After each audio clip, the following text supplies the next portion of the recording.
வாங்க, அரிசோனா பாலைவனத்துல நடந்த ஒரு ஆச்சரியமான விஷயத்த பத்தி பார்க்கலாம்.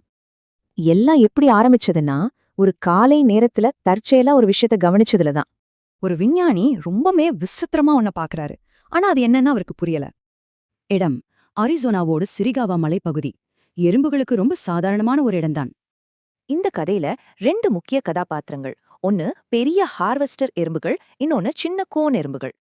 இத பார்த்த மார்க் மாஃபெட்க்கு இது ரெண்டுக்கும் நடுவுல நடக்கிற சண்டன் தான் முதல்ல தோணுச்சு.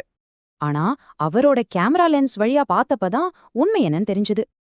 அங்க நடந்தது ஒரு 4 ஸ்டெப் ப்ராசஸ். அது நிச்சயமா ஒரு சண்டையே இல்ல. அந்த சின்ன எறும்புகள் பெரிய எறும்ப ரொம்ப கவனமா சுத்தம் பண்ணிட்டு இருந்துச்சு. அதோட வாய்ப்பகுதிய கூட. இந்த கண்டுபிடிப்பு அங்க என்ன நடக்குதுங்கிற மொத்த புரிதலையுமே மாத்திடுச்சு. அட, இது சண்டையே இல்ல, ஒரு சேவேன்னு புரிஞ்சுக்கிட்டது ஒரு பெரிய திருப்புமுனை. இது ஏதோ ஒரு தடவை நடந்த விஷயம் இல்ல. 90 தடவைக்கு மேலே இத பதிவு செஞ்சிருக்காரு. இதனால விஞ்ஞானிகளுக்கு ஒரு யோசனை வந்துச்சு. இத வேற ஒரு சூழலோட ஒப்பிட்டு பார்த்தாங்க.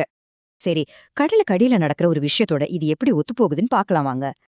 பாருங்க, கடல்ல மீன்கள் எப்படி சுத்தம் செஞ்சுக்க நிலையத்துக்கு போகுதோ அதே மாதிரி தான் இதுவும். கடல்ல இது ரொம்ப சாதாரணமான விஷயமா இருக்கலாம். ஆனா பூச்சிகள் உலகத்துல இத முதல் முறையா பாக்குறாங்க. அப்போ இதுல முக்கியமான விஷயம் என்னன்னா, 2 பேருக்குமே இதுல ஒரு லாபம் இருக்கு.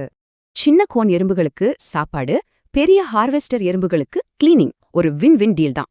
இந்த கிளீனிங்னால பெரிய எறும்புகளுக்கு நோய் வராம தடுக்க முடியுமான்னு இப்ப ஆராய்ச்சி பண்றாங்க.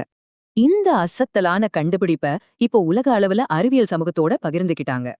எறும்புகளுக்கே ஒரு ஸ்பா இருக்குன்னா, அப்போ நம்ம கண்ணுக்கு தெரியாம இன்னும் எவ்ளோ ஆச்சரியங்கள் ஒளிஞ்சிருக்கும்.